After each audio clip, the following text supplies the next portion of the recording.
우리가 어제는 여호와 이레의 하나님을 우리가 묵상을 했습니다. 우리가 주님을 위해서 무언가를 열심히 준비하기도 전에, 더 정확히는 우리가 감히 상상하기조차도 못했던 그 순간에 하나님께서 이미 모든 것을 예비해 놓으셨다라는 놀라운 은혜를 함께 나누었습니다. 오늘 본문에 보면 제자들이 내가 뭔가를 다 해야 주님께서 생각하는 것들이 이루어지겠거니라고 생각을 하고 열심을 하는 그런 따뜻한 마음과 그 주님을 향한 그 사랑과 존경을 표현했지만, 결과적으로는 그 뒤에 나오는 얘기를 보면 예수님께서 여기 가면 누구를 만나게 될 것이고, 누가 이쪽으로 너를 인도할 것이고, 거기 가면 뭐가 준비되어 있을 것이고, 다 이야기하는 순간 제자들이 이건 뭐지? 라는 생각, 그대로 또 이루어지는 것들을 보면 이게 내가 뭔가를 주님을 위해서 할 수 있는 것이 전혀 아니구나 라는 그 여호와 이레, 이거는 성경의 시작부터 요한계시록까지 나오는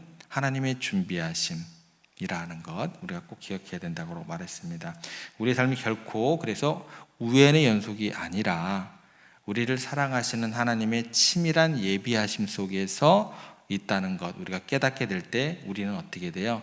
감사하게 되는 것이고, 그 감격이 하나님께 나올 수밖에 없다. 그래서 우리는 하나님의 그 부르심이 앞에서 눈물 흘리면서 온전히 헌신할 수 있는 그 순서로 나아갈 수 있게 된다라는 것이었습니다.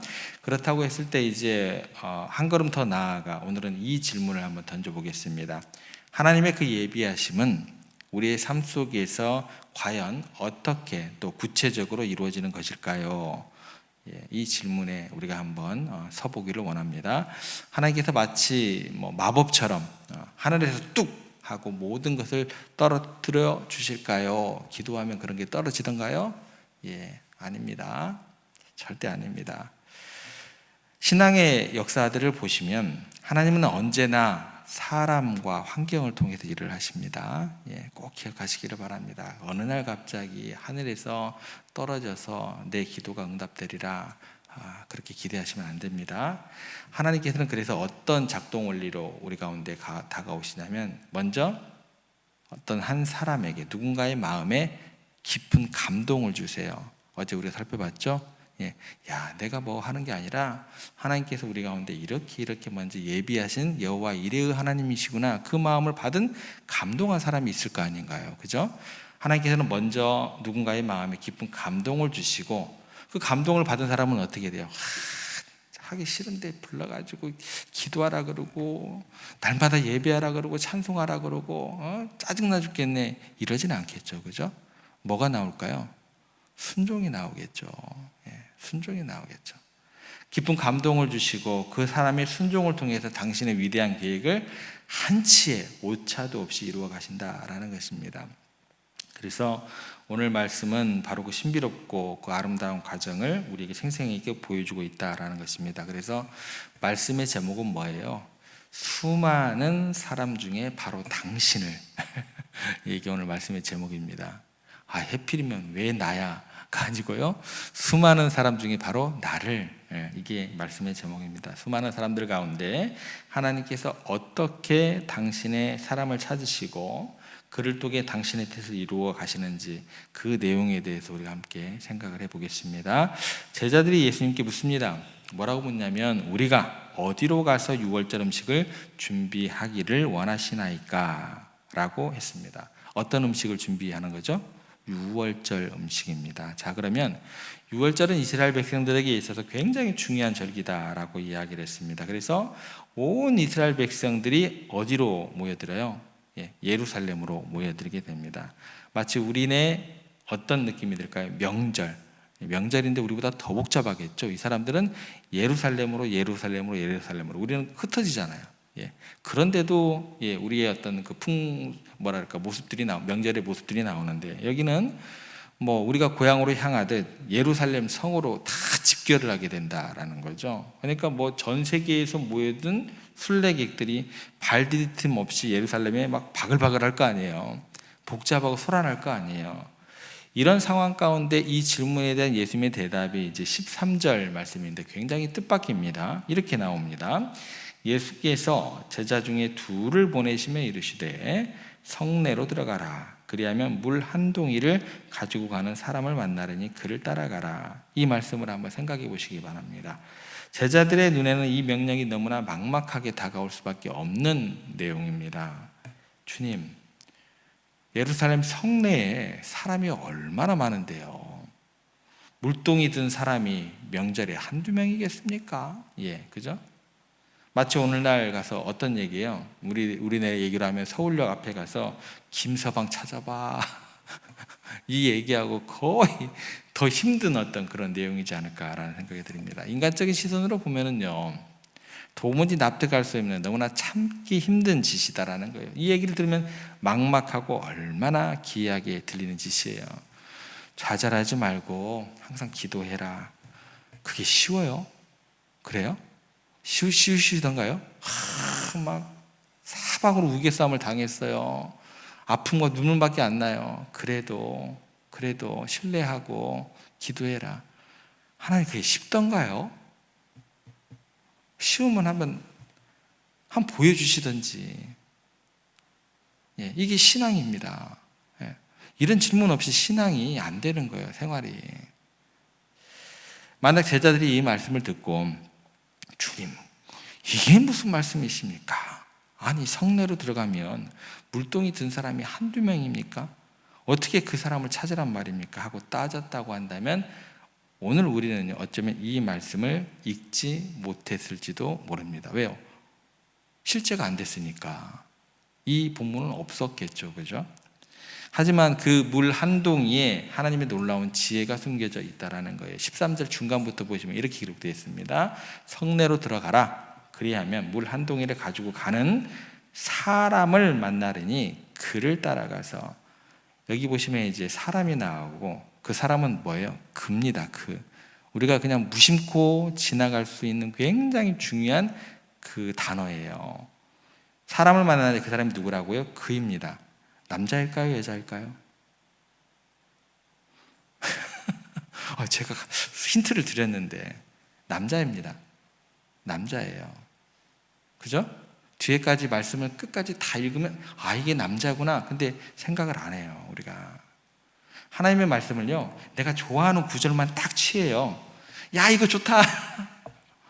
그 뒤에 뭐가 나오는지, 그 말씀과 그 단어의 뜻은 행간에 어떤 의미가 있는지, 어떤 배경 가운데, 어떤 환경 가운데 주님께서 이야기하시는지 전혀 필요치 않아요. 목사님들도 그래요. 그냥 야, 이거 좋아. 그러니까 막 그것만 외우래요.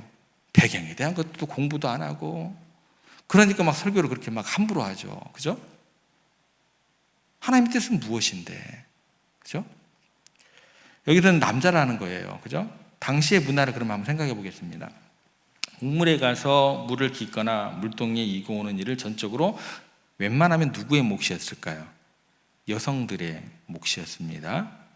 성경을 보시면 창세기에서 이삭의 아내를 찾던 중에 종은 우물가에서 물 깃는 누구를 만나요? 리브가를 만나요. 요한복음에서 예수님은 우물가에서 물을 길러 온 사마리아 여인과 대화를 나누셨습니다. 물을 깃고 나르는 건 여성들의 대부분의 일상적인 그런 노동이었습니다. 물론 남자들도 물을 나르긴 했지만 주로 그들은 가죽 부대나 다른 용기를 사용을 했지, 여성들이 사용하는 토기 항아리, 물동이를 어깨에 지고 가는 경우는 거의 없었습니다. 그러니까 복잡한 인파 속에서 누구의 눈에 확 띌 수밖에 없는 아주 이례적이고 독특한 모습이 뭐예요? 그러면 남자들이 물동이를 이고 가는 거예요. 그러니까 주님께서 하시는 말씀 자체가요, 우리가 생각하는 것처럼 그냥 막무가내식이 아니다라는 거예요. 주님 안에서, 말씀 안에서 거하다 보면 이런 길이 있구나, 이런 말씀에 우리에게 주시는 그 의문에 대한 해결점이 있구나, 그거 깨닫게 하신다라는 거예요.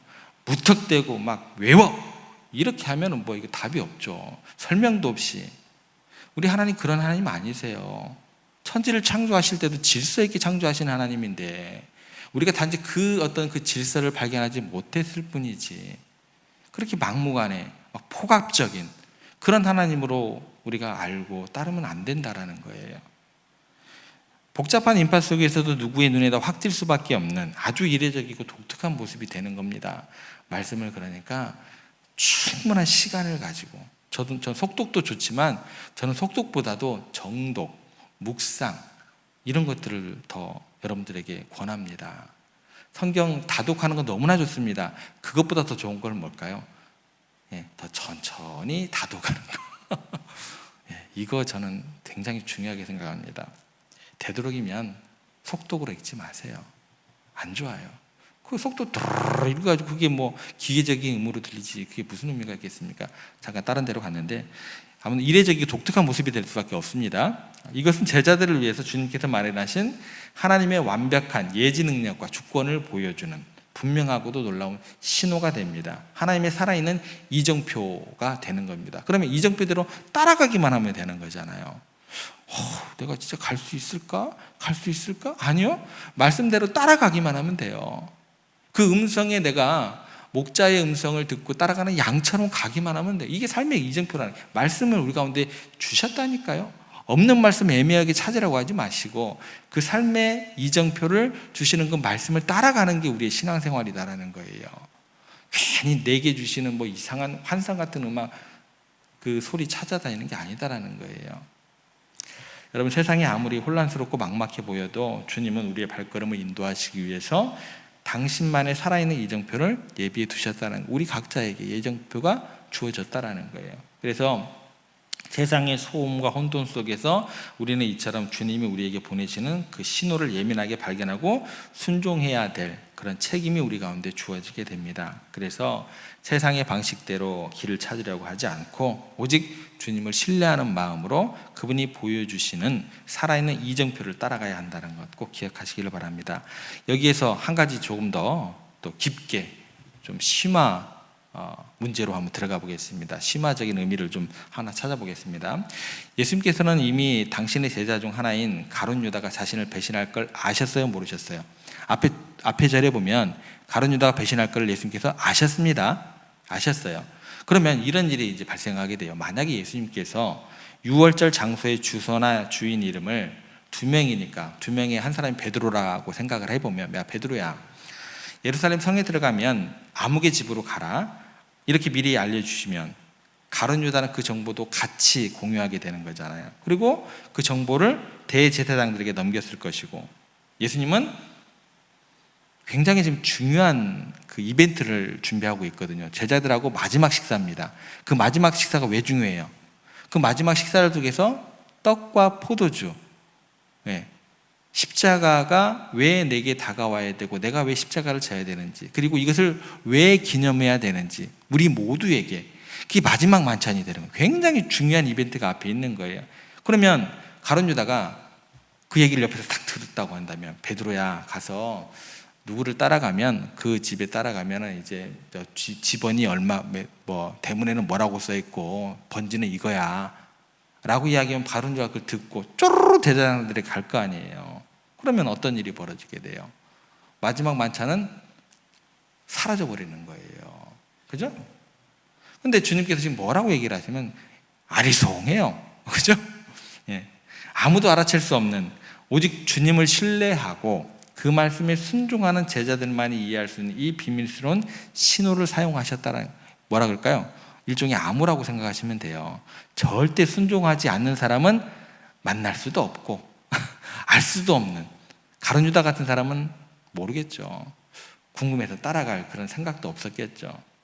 모든 악의적인 계획과 상황을 뛰어넘어서 당신의 구원 계획을 한치의 오차도 없이 이루어 가시는 주님의 놀라운 지혜와 주권을 보게 되더라는 거예요.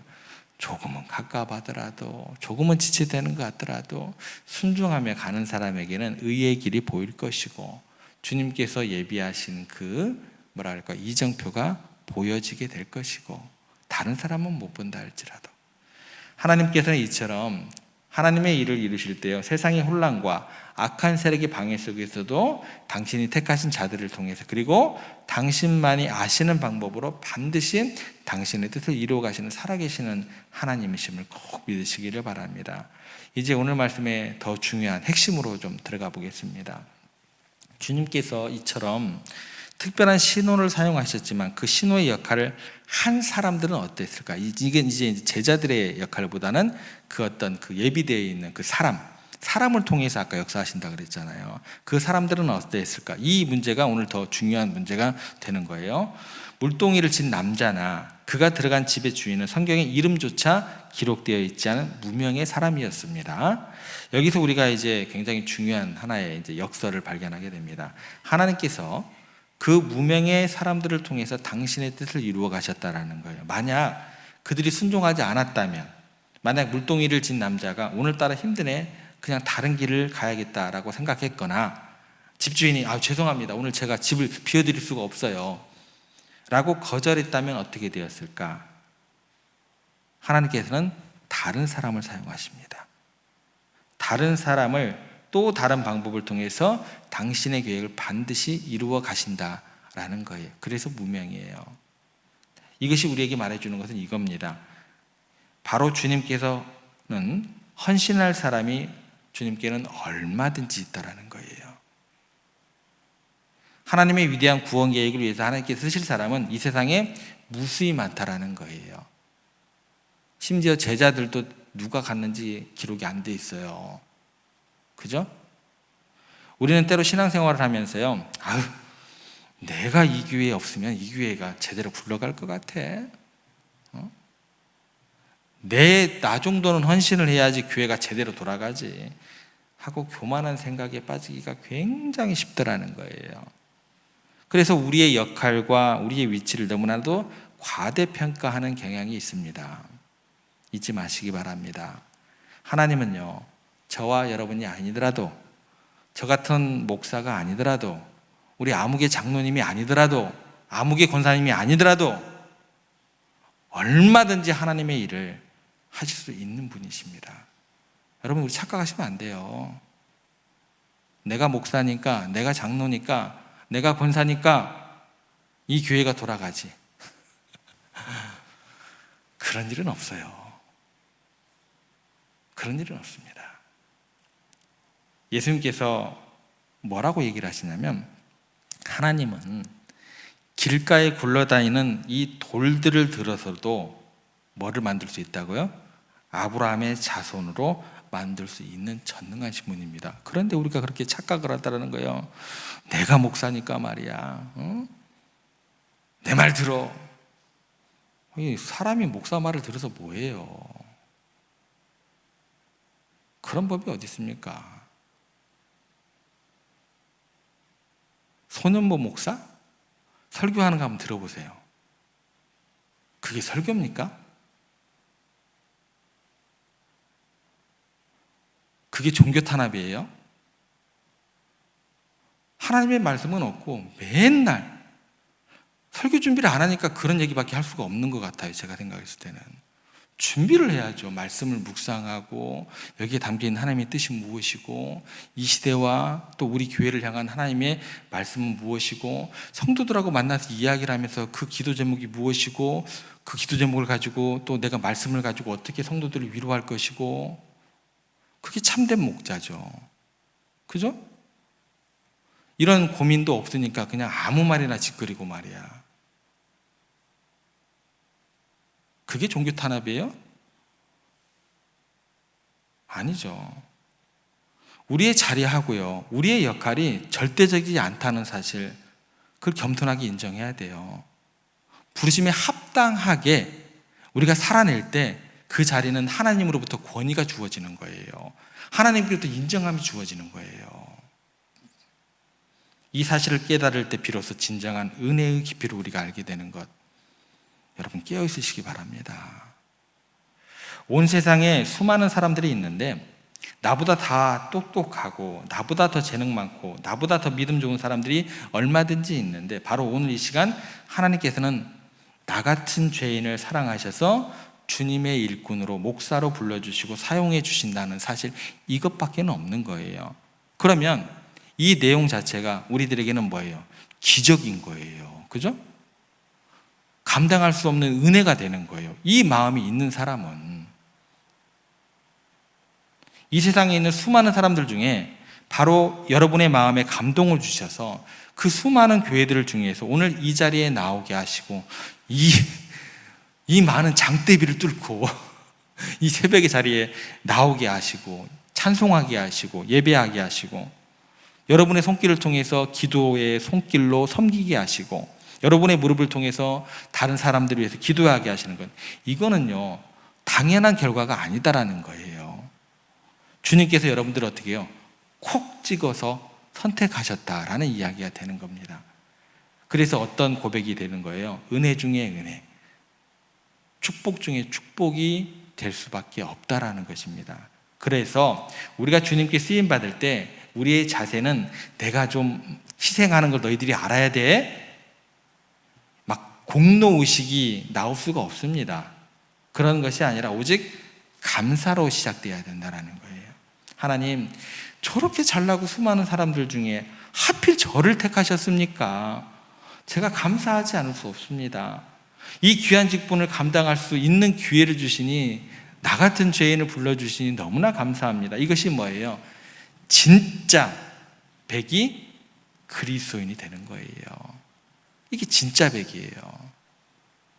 진짜 목사, 진짜 장로, 진짜 권사, 진짜 집사입니다.